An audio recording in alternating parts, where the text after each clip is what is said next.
Hello. Hello. Happy Friday. Yes, it is. Yes, it is. It's been a little bit, like a few weeks, because things have been pretty busy. But we're excited to be Here we are. here, and it's MLK weekend, so that's exciting, and we get to go snuggle a baby tomorrow. That doesn't happen, and like the older you get, there's fewer and fewer babies to snuggle. Until you probably hit like a magical age where like We go your through kids start having kids, right? And then, grandkids. but there's like a season of like weddings. Everybody's getting married. yeah, and then a season everybody's everybody's having those kids. These people are having kids, and then yeah, and nothing. then now and then there's like a dry spell. So if you're getting married, I want to come. I want to come snuggle your baby. Like it's been a while. Anyway, that's not what we're talking about today. Just excited to hold a baby. Anyway, so we actually, I don't know about you, but like, so as we move on in this process, it's January, and if you've been following, we are moving out of the country in July. We actually just signed our contracts yesterday. Yeah, they sent us like an official contract. So the only thing that could bar us at this point is any kind of problem with the visa that we know of. So, so we're going. We're going. Here we go. And so, moving to Korea. Yeah. One of the questions that I have gotten a lot is around stuff. Like people are just really like, what do you like? How are you doing all this stuff? Like your house and your cars and like stuff in your house. Like they're really like, are you really getting rid of it? And that's always the first question. Like, are you going to sell it? Yeah. Or just like store it? Yeah. Or rent it? And we sold it all mostly the first time. Right? We pared it down to like we had a room we've talked about this, like we had a room in Tyler's parents' house, in their basement that they let us use graciously. Thank you, Tyler and Rosalie. We appreciate you. And so we kept stuff there, but then when we got back, we realized like we kept the weirdest things that like, were what in the world or why. So yeah, we could have pared it down more, and now we're to that.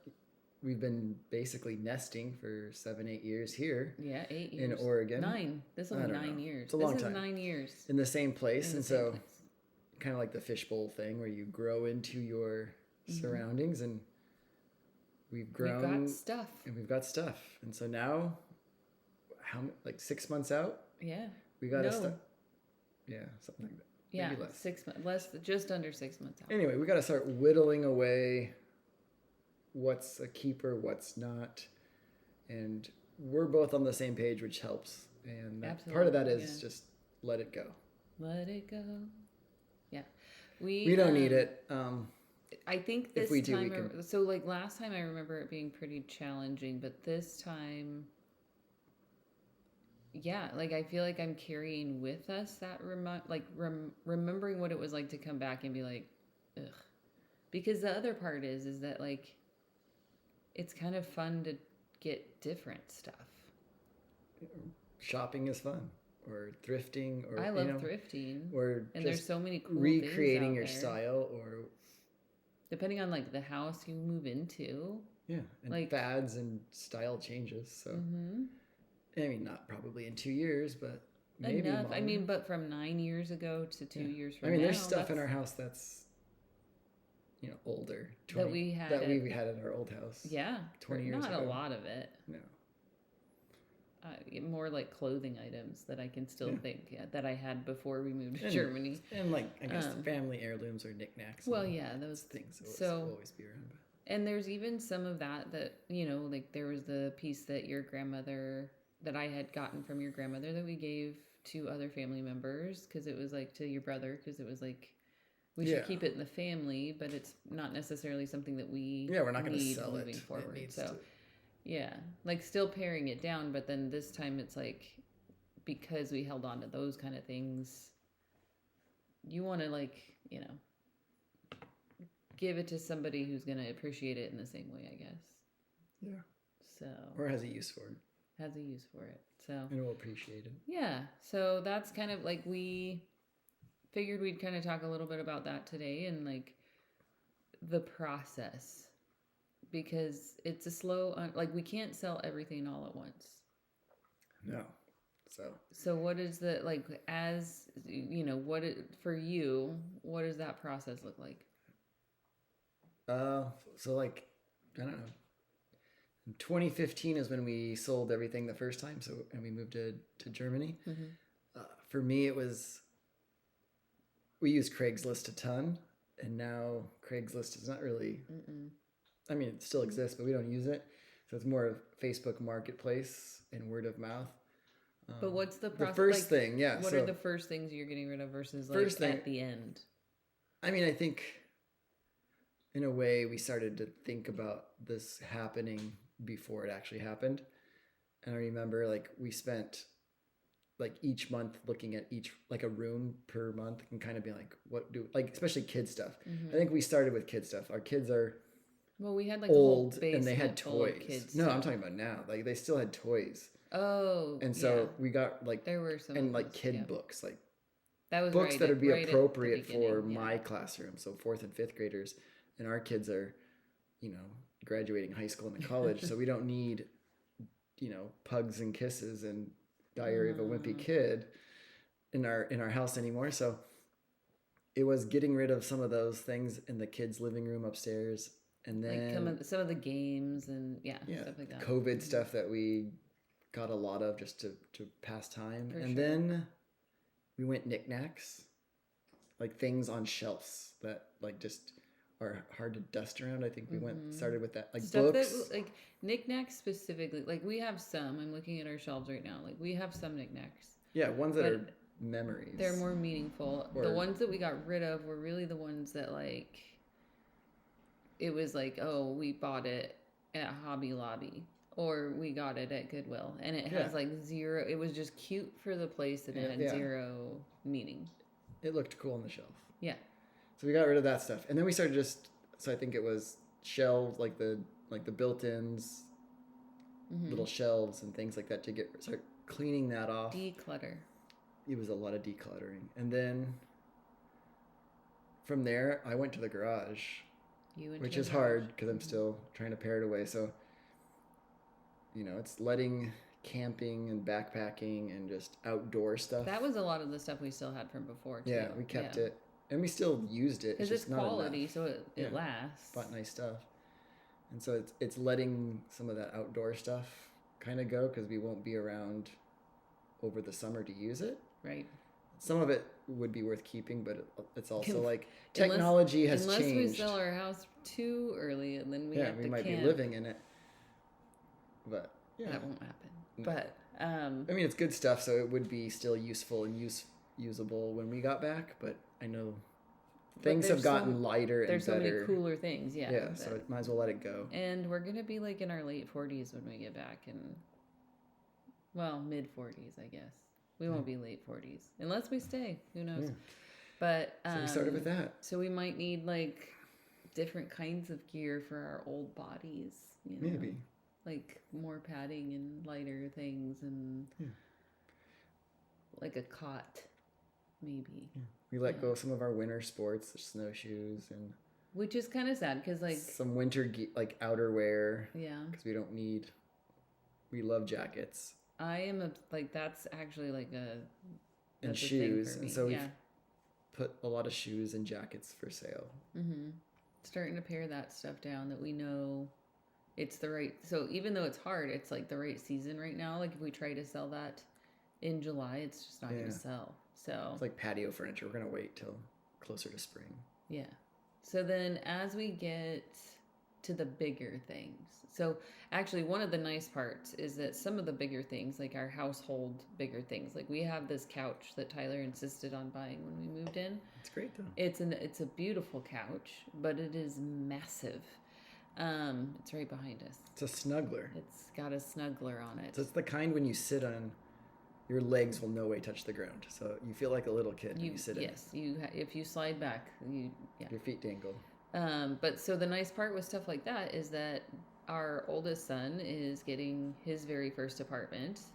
And our youngest is going to college, so. Well, but Dylan specifically, like, you can't take it to college. You can't, like, put it in your dorm room.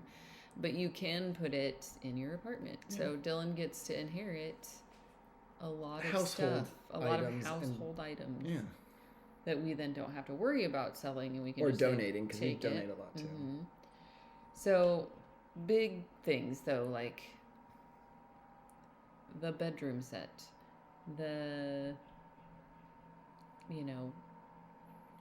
dining table. I'm like looking around our house. Patio There's not furniture. a lot that we have that's big, but like patio furniture. So like vehicles, I guess, are the big vehicles, and so I'm hoping large appliances stay with the house. That would be nice. But yeah, so hopefully, I would think that the timeline for me on those is like, that's later stuff. Because that's like livability. Yeah, and in my mind, I think you'd want to have the house look like a house and not like a bunch of people squatting in it. So especially when you're showing it, because we are selling our house too. Yeah, we haven't listed it yet. We haven't. No one's taken pictures. Like, it's not happened yet. Yeah, so. Like, it needs to stay staged. We can't get rid of too much. So. And then once it's contract's written up and it's sold, then we can sleep on a mattress on the floor. That's true. Yeah. It'll be the only time in our entire lives that we don't have a squeaky bed. Like every bed, I kid you not, no matter, maybe you have a hack for this or you know something we don't know, you can share it. Every bed, whether it's a traditional bed, this time instead of like a box spring, we got what's called like a bunkie board? Buggy board? I don't know. I think it's bunkie board. It's basically a piece of pieces of plywood. With like canvas on it. With canvas on it, so it doesn't squeak, but it does. So it creaks really bad when you get in and out or move around. And so I thrash at night. He's a mover. I wouldn't say thrash. You're a mover. But yeah, so if you have purchased a setup and it makes zero noise, let me know about it. Because it's annoying. All these years, like, we've had so many beds. Yeah. So we even we went away, like, we've had traditional mattress, non-traditional mattress, like the foam is what we use now. Yeah. Like one of memory foam versus one of the ones that comes in a box and you unroll it and it slowly gets big. And then it'll never go back in a box. It will never ever go back in a box. Probably throw it away. It'll probably go to the dump, unless one of the kids wants it. Yeah. But they probably don't want a mattress. If you want a mattress for free, it'll be there in July. But the idea of letting everything go, going back to this. Yeah. It's tough.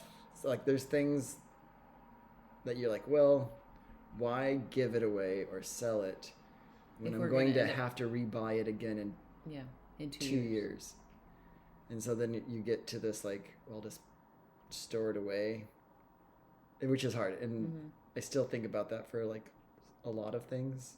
Yeah, but then what would you say? I mean, there's anything in the garage, like not everything, but there's a lot of things in the garage. Like that's the camping stuff. That's for sure shoes and clothing. Really nothing in just things like that where you're like, well, yeah. Can I just store it? But also I don't want to move it across the country. That's just it. And it's also, it feels so good to not worry about it and not have it. Like, and if you haven't used it, that's it. In a long time, then why are we saving it? But it's like, just in case there's that one occasion. I know. I mean, it's like the tub of clothes that we kept when we lost all the weight. Oh, yeah. And it was like, just in case. And it took like 2 years to get rid of that. Because we were finally like, okay, maybe we don't need to hang on to the bigger clothes. Yeah, so we just finally got rid of it. Yeah. Yeah. So. It's freeing, but I get it. There's, even if there is no, it's not like sometimes there's not a memory attached to it. Like, oh, this is something from when we went on that trip, or but it's like, this was a comfort item when I purchased it, and I loved looking at it for the last 7 years, 8, 9, I don't know how many years. Mm-hmm. And so there's memories tied. Now it's tied to this house or this place. And it's like, but it's not like, like you said, it could have been just like a weird purchase from a garage sale or. For sure. I mean, and there's some stuff that, like I'm looking directly, we have this like neon thing on the wall that says Cheers to Love. I kind of want to keep that. Yeah, I wish it was bigger though. I wish it was bigger, but I still love it. Like it would be a cute little like backyardy thing when we move back or something, you know. But it is. It's like, well, I got it for $10. So do you just sell it?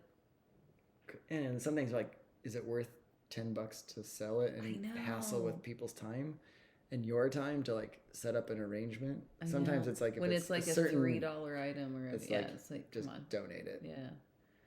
So I mean, then that was when we first moved. There was a lot that we just donated. We didn't sell either. I remember like our contributions to Goodwill that year when we did our taxes. Our tax lady was like, "Whoa, this is like thousands of dollars of contributions, like valued items." And I itemize it, so we try. I think every year though they tell us it doesn't matter. It doesn't matter actually, but yeah. So cars. What happens when you sell our cars and we haven't moved yet?